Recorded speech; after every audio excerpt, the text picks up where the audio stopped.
Well, no, what am I supposed to do?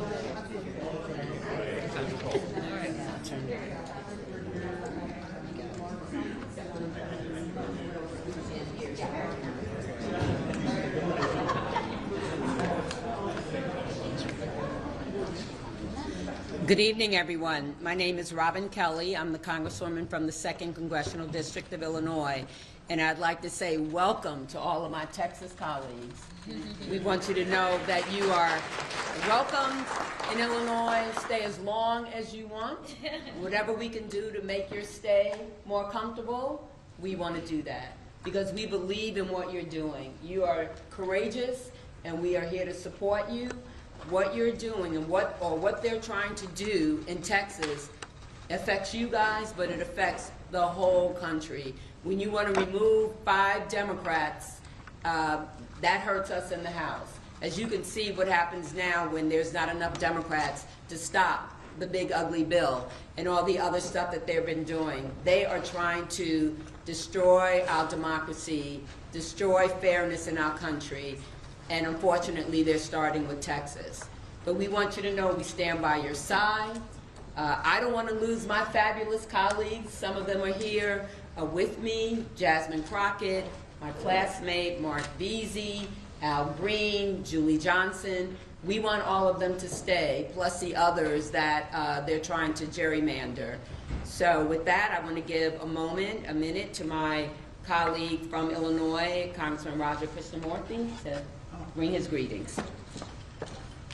Thank you, Congresswoman Kelly, and thank you to all of our friends who have come here to seek refuge as they deal with, I think, a man-made catastrophe and crisis for democracy. I have 3 points I want to make. First of all, when a flood devastated parts of Texas, leading to 130 people dying, including children, did Greg Abbott call a special session to create disaster relief for people? No. Did he call for a special session to help families rebuild? No. Did he call a special session to strengthen warning systems so that people could avoid the catastrophe that happened during the flood? No. Instead, he did the bidding of Donald Trump, who asked him to basically banish Democrats from the federal delegation representing Texas in Washington, D.C. My second point is this. Greg Abbott, don't mess with Texas. Don't mess with Texas because the people here represent Texas. You can silence them, you can smear them, you can saddle them with debts and fines, but you cannot intimidate them. And these people will not be intimidated. So I lead to my third and final point. Don't mess with democracy. Don't do it. You can play that game in Texas. You can gerrymander the hell out of that map. Guess what? 2 can play that game. Other states will do exactly the same thing and neutralize what you're trying to do in Texas. It's not going to work because we are not going to let it work. We are going to stand strong with these courageous individuals who are standing behind me, who've come to Illinois, knowing that the rest of the nation is with them. Thank you so much. Thank you, Congressman. And as he said, we are ready to fight fire with fire. No butter knife to the gunfight. We are ready to bring the fire, bring the heat. We can do that too. And it's absolutely my pleasure to introduce Chair of the Progressive Caucus, Representative Ana Maria Rodriguez Ramos. I got that out. Yes.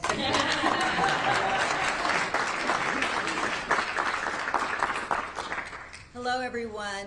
Thank you for being with us today. Buenas tardes. Soy Ana Maria Rodriguez Ramos, diputada del Distrito 102. I am the state representative for House District 102. And we're here fighting because instead of Governor Abbott and Texas Republicans focusing on working families and the negative impacts of Trump's horrible bill, as I shared and I expressed with my colleagues the other day, with his horrible bill, my daughter just got an organ transplant 6 months ago.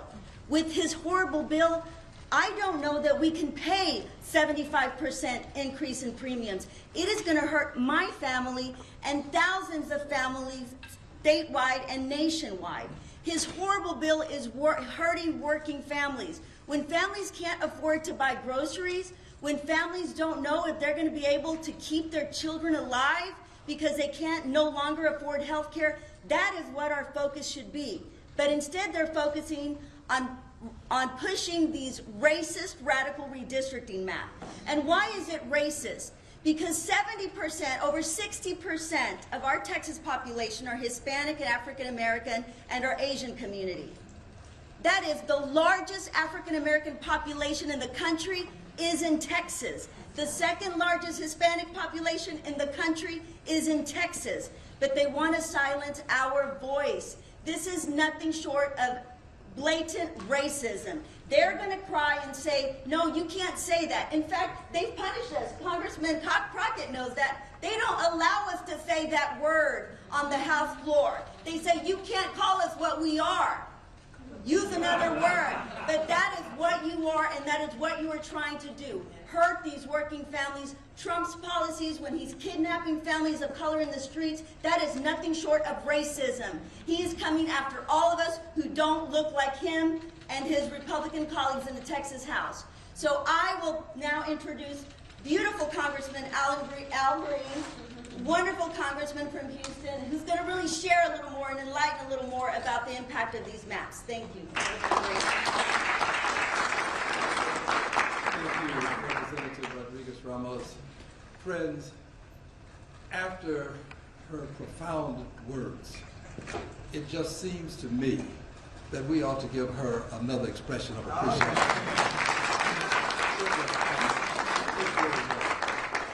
And to all of my colleagues who have traversed some great distance to be here, and I'm talking about the state representatives now, I consider you my colleagues, it's easy to do something when you don't have to do it. They are leaving their homes, they're leaving their families, they have jobs, they have responsibilities, and this is courage that is uncommon. And with this kind of courage, they ought to be commended as well. Let's give them a big hand, please.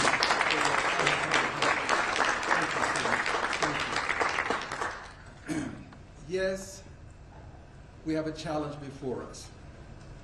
Dr. King reminded us that life is an inescapable network of mutuality, tied to a single garment of destiny. What impacts one directly impacts all indirectly. And that's what we're facing now, this challenge of it not being Texas.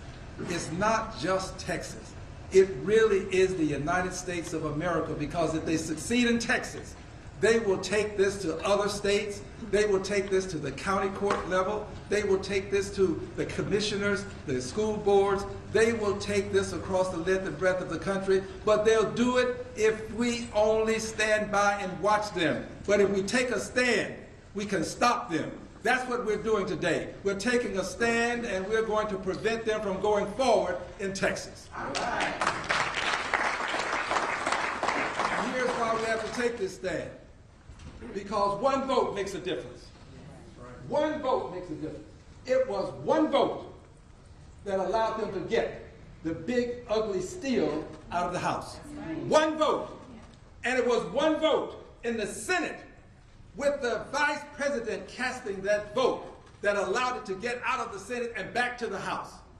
Friends, I regret to tell you that the 18th Congressional District was not represented when that first vote took place. It was not. If the 18th had been represented, they'd have to find that one vote someplace else. One vote makes a difference. And in Texas, they are trying to silence 5 Democratic voices in the Congress of the United States of America. They have already made an effort to eliminate some of the districts. They are no longer going to be, there's no possibility of Democrats being elected. They are doing what the president has insisted be done, and I want you to know that we didn't introduce the race card. When this message was sent by and through the Justice Department to the state of Texas, to our Attorney General, they mentioned the race card because they talked about racial gerrymandering. They brought it up, and when they brought it up, they did it knowing that this was a buzzword. It was a trigger. They knew that if they could use the race card in Texas, where we've had white primaries, and when the Supreme Court said, well, you can't do that, then we had white pre-primaries, where we've had all sorts of obstacles to voting. They knew that that's a buzzword that people would respond to in Texas. But we are going to respond to that buzzword by telling them that your racism is not going to change democracy in the state of Texas, is not going to change it in the United States of America. Racism is going to be met with our taking a stand for democracy. You take a stand for racism, we will stand for democracy, and we will win. We will win. Democracy is going to win. My final comment is this. As you know, the President and I don't exchange Christmas cards. The President is a very vindictive person. He is a don't bring me any bad news person. Just fired someone because he got bad news.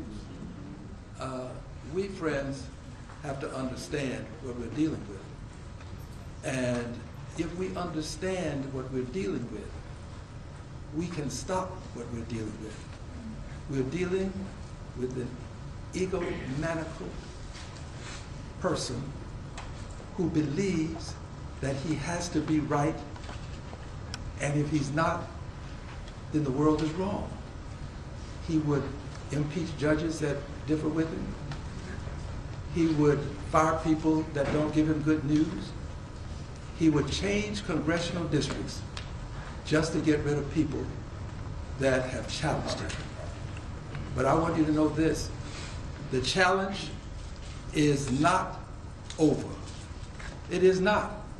Yes, we have brought challenges against him, and I want to assure you of this. There are no circumstances that will prevent me from continuing to challenge the bigotry emanating from the presidency in policy. I will not stop, and I promise you, this president is going to, he's going to be brought down. Yeah. He's going to be brought down. He has to be brought down. And I don't mean physically. I'm talking about politically. We will bring him down. He will be impeached again. I thank you. I'd like to bring on Chair Jessica Gonzalez. Hello, again, my name is Jessica Gonzalez, and I'm proud to represent House District 104, which includes parts of Dallas and Grand Prairie. I'm also honored to be the chair of the Texas House LGBTQ caucus. Look, when we all got elected here, we were elected by our constituents, and that's who we work for. They elected us to represent their voices, their family, and their future.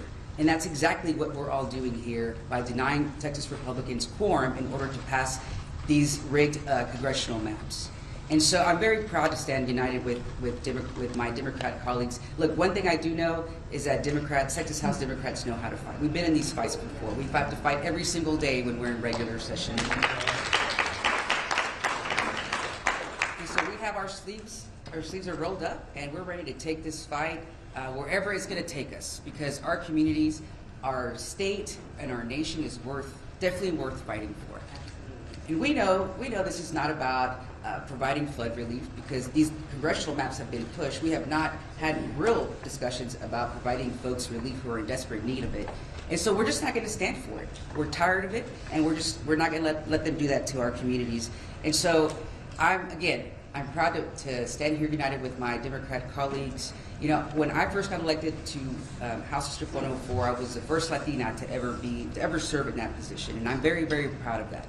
My community is a majority-minority district, and so when we do these kinds of, play these political games that Republicans want to play with our communities, it hurts our people like in my district, and the districts of people that are standing behind me.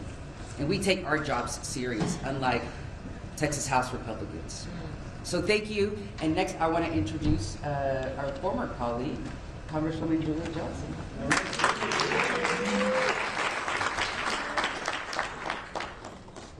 The most beautiful group of people. It is so it's a big honor for me to be standing here as a former colleague, a former member of the Texas House, a former quorum breaker, and protesting the right to vote in Texas, and now as a member of Congress.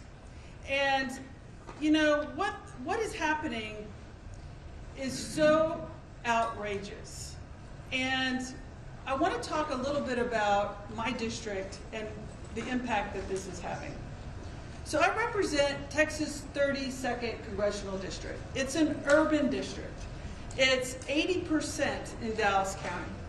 A little bit of the Collin County, the county to my north, and a little bit of Denton County. But for the most part, it's very urban. There's not a single farm plot in Texas 32. They have divided it into 7 new congressional districts. 2 that go all the way to the Oklahoma border. 2 that go almost from Dallas to the Louisiana border. And then the others in a mishmash of rural Texas. My district I have 7 cities that have been dismembered, paired with 6 to 7 rural counties. So what they've done is they've taken a group of people, predominantly minority, I have a minority-majority coalition seat of a city, and then paired it with 5 to 6 rural counties that have no commonality of interest whatsoever. The issues facing the constituents of my district are very different than the issues facing the constituents of Upshur County, which is in very East Texas. They're very different issues.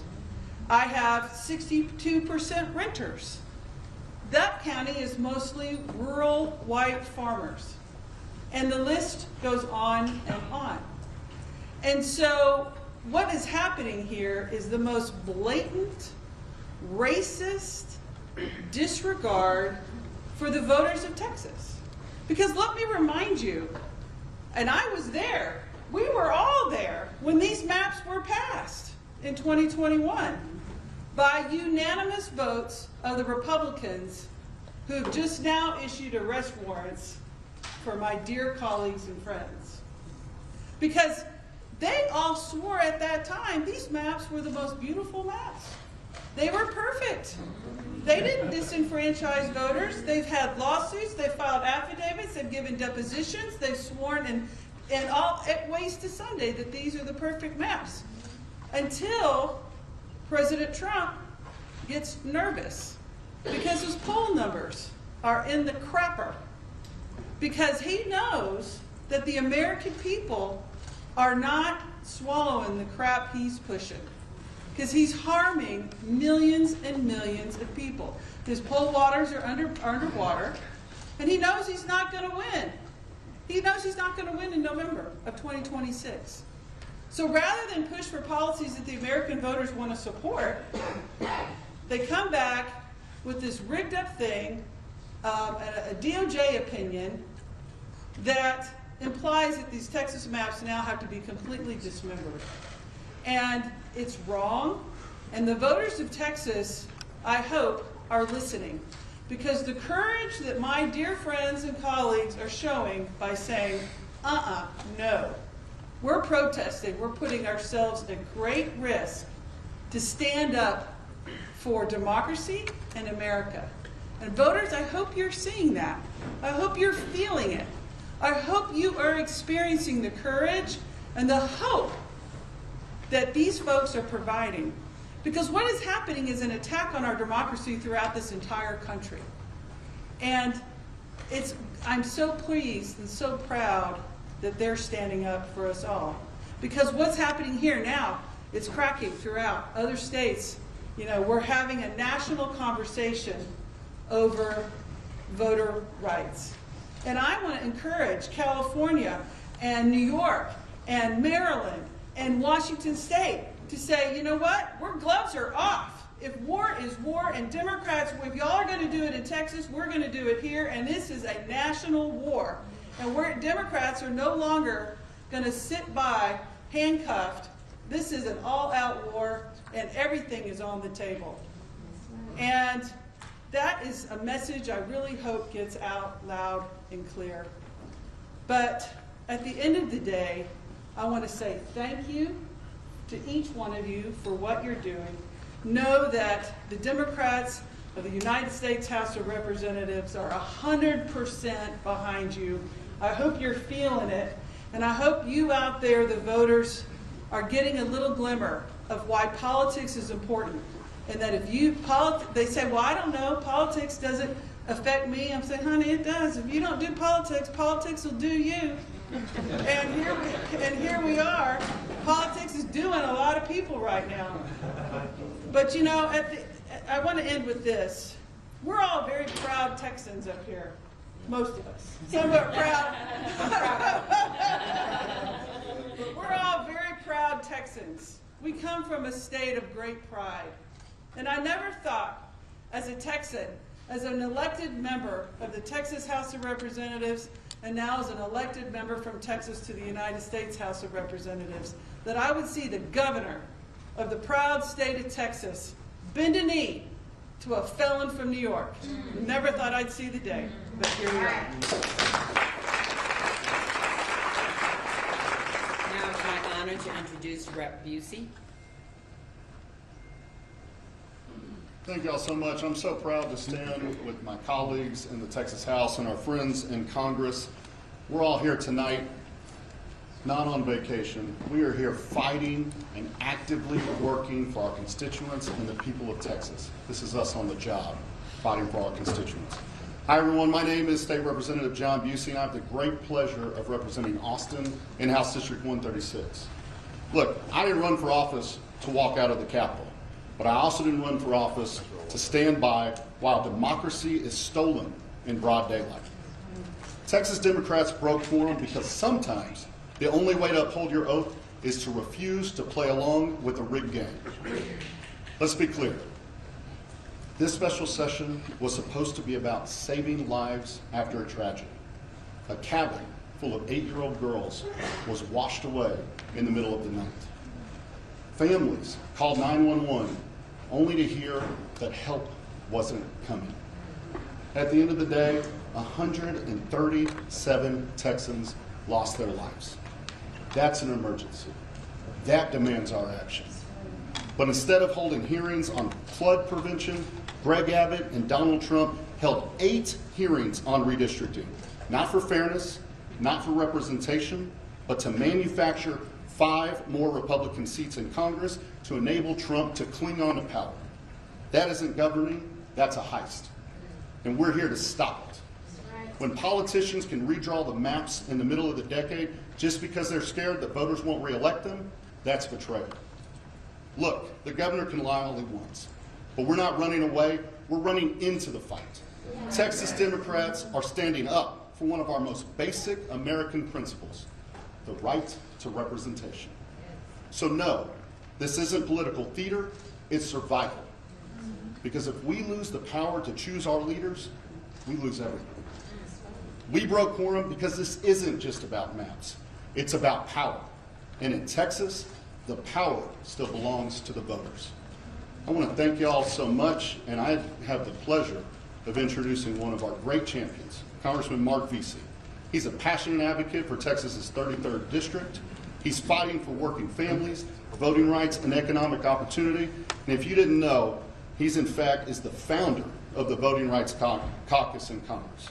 He's from Fort Worth to Washington. Congressman Vesey has shown us that he will stand up to Donald Trump, he will fight for Texans, and he will fight for Americans. Please help me welcome our good friend, Congressman Mark Vesey. Thank you, Representative. And you know, the press, y'all been getting something wrong. I've been seeing a lot of headlines that say that these Texas legislators are fleeing. These Texas legislators ain't fleeing. These Texas legislators are fighting. Yeah. They are fighting corruption, they are fighting racism, and they are fighting rigging. And that is what it is all about. And I gotta tell you, it's crazy to think about this 60 years ago today.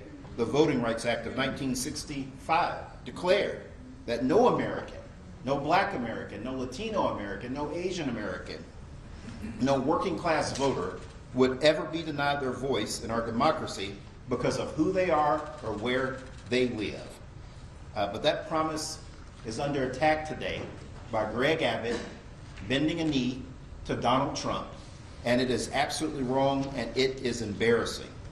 And I got to tell you, I'm proud of these heroes that are standing behind me, some of which are my former colleagues in the state legislature, where I spent 8 years before going to Congress. And I got to tell you, I came into Congress right after the 2003 mid-decade redistricting, when a group of Democrats had just left the state to block discriminatory redistricting that had happened literally just before I was sworn in. And I got to tell you, we made a big mistake back then. We had no blue states back during that time period after Tom DeLay did his mid-decade redistricting. We didn't have any Democratic states that followed suit. And so it gave them the incentive to do it again, and that's why we are here right now. But I got to tell all of my friends that are Republicans, that are out there watching right now, the game has changed, baby. It ain't the same no more. It ain't the same no more. We are going to match Donald Trump's energy when it comes to redistricting. As it was said before, it's been Democrats, we have shown up to a gunfight with nothing but good intentions and dull knives. And that era is over. We are not going to unilaterally disarm. And that's what's different this time around. And so to the governor of this state, of Illinois, the governor of California and New York, thank you for standing tall with us. We need our other Democratic governors in New Jersey, New Mexico, Maryland, not New Mexico, Jersey, Maryland, Oregon, and Washington. We need for them to stand with us now also. This is serious business. This is absolutely serious business. Democracy is at stake here, and we have to keep fighting Donald Trump each and every step of the way. With that, I now call back to the podium Representative Harold Dutton, who I served with out of Houston. Harold?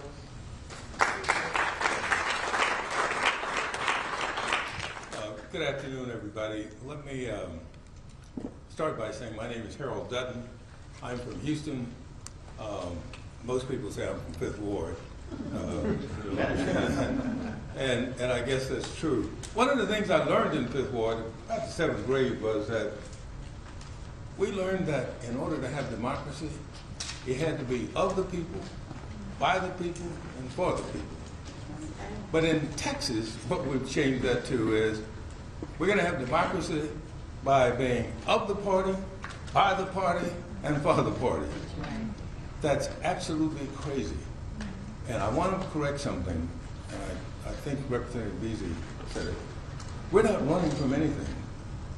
We're trying to make sure that when democracy is in Texas, it is going to be of the people, by the people, and for the people. And secondly, if you see us running in a fight, we're chasing somebody.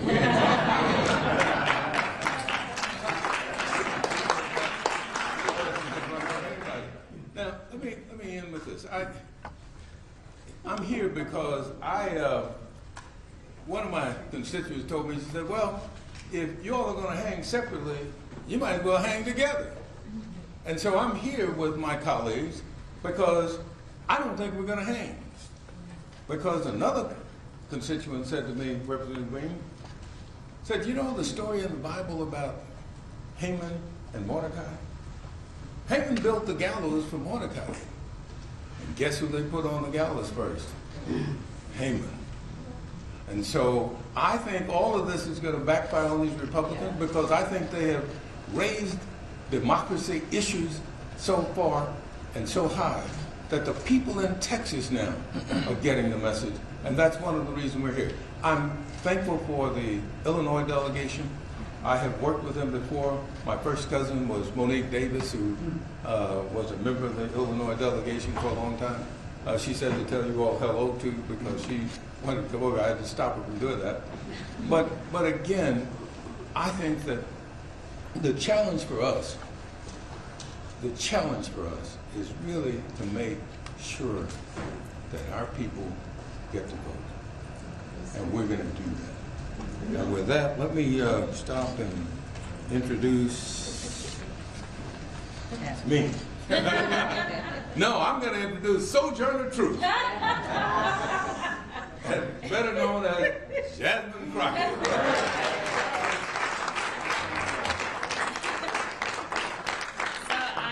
Your last and final speaker, but let me tell you something. I want to make sure that I make it clear who these people that are standing behind me are, because I don't think that the American people truly understand the amount of sacrifice that these warriors and heroes are making right now. Most people don't understand that in the Texas House you only get paid $7,000 as it is as a salary. But these people are saying, listen, we are going to do our job because we understand our oath, unlike those that serve on the federal level and are Republicans, as well as those that serve in our current Supreme Court and happen to have been appointed by Republicans, as well as those that serve in the Texas House right now and happen to be Republicans. These are people that understand what it is to be a representative. They understand their constituencies, and instead of trying to stomp on them, they want to do everything that they can to stomp for them. And so that's why they're here. Now let me say, this governor talks a lot of noise. And I made sure that I put up my warrant from 4 years ago to make it plain that they talk a lot of noise, but these guys are weak. That's why they're over here trying to bully people. Bullies are always weak. The difference is, they expect Democrats to kind of be the nice guys that we are. They expect us to take the punch and say thank you. Well, I am here to tell you, not only are we going to punch back, but we're about to beat you down. We are going to win. I'm going to tell you why we're going to win, because people are tired. And as it's already been said, we got a few truth tellers that came before us. A number of them came out of Texas, so I need y'all to understand that maybe you haven't learned these amazing warriors' names, but you will know their names. Y'all know how the president feels about me. Got my training ground right there in Texas. We know that there was another amazing black woman out of the state of Texas by the name of Barbara Jordan that had to check another corrupt president by the name of Nixon. So I'm here to tell you, just like I told a group of folk in Arizona yesterday, Frankie Beverly and Mays said it best. We are one. For everyone that's been asking, where are the Democrats? Well, here they are. For everyone that's been asking, where is the fight? Well, here it is. But let me tell you something. Don't leave them out on the ledge by themselves. They need to know that you, the American people, stand with them because they are standing for you. There's so many people that they will never meet, but they understand the importance of making sure that they have a voice when it comes to their government. They understand the importance of standing for what democracy is and making sure that it does not fall by the wayside. They understand that we have a Timmu Hitler in the White House right now that thinks that he is going to become the dictator of the United States. Well, I got another thing to tell you, sir. The Democrats, no matter whether we're talking about these Texas House Democrats, or whether we're talking about the governor from Illinois, the governor from California, or whether we're talking about New York, or I can go through the states, and it's not just the governors. It is the state houses. It is the state senators. It is those congressional delegations that are saying, do what you got to do, and I will fight, and I will win, and I will earn my seat back to the people's house in D.C. I am here to tell you that time is up for playing in our faces. The Democrats are not going to stand for this any longer. We know that we are standing for the people. And so long as we stand for the people, I absolutely believe that people are going to stand for us. So I just want to be clear. Do whatever you can to support these heroes, because they are the ones that had to leave their families. They are the ones that have warrants out for their arrest.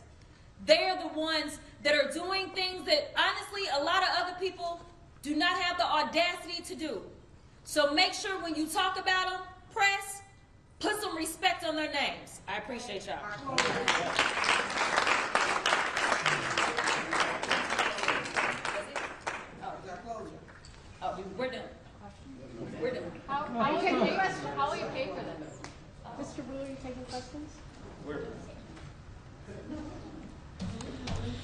yes, we are, we done. That's what it says.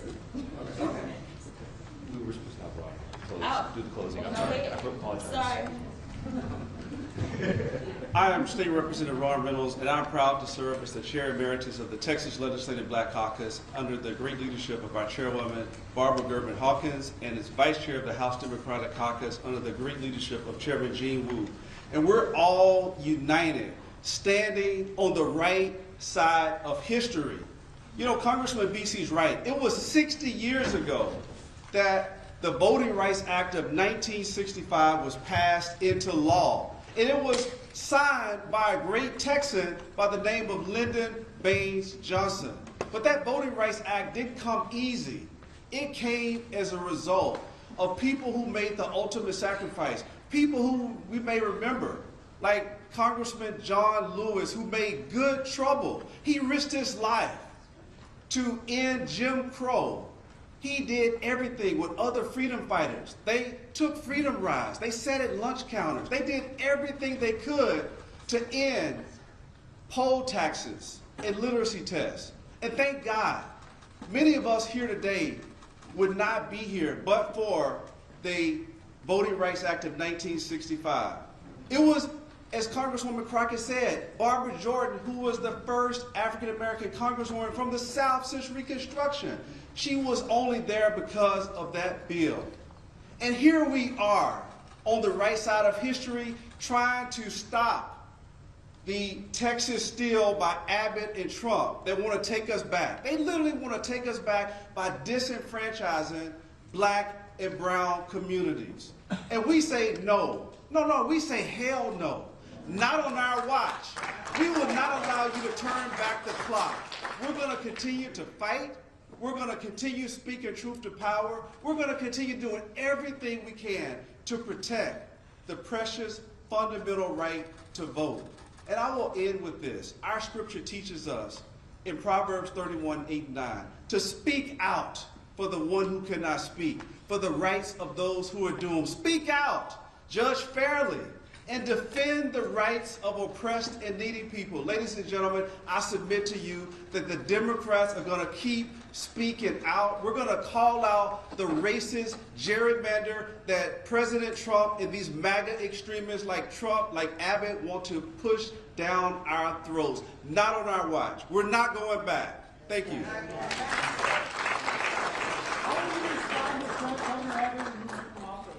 Thank you very much. I want to say, give a special thank you to the IBEW for hosting us, and thank you for all of the kindness and the Illinoisans who have been so nice to us.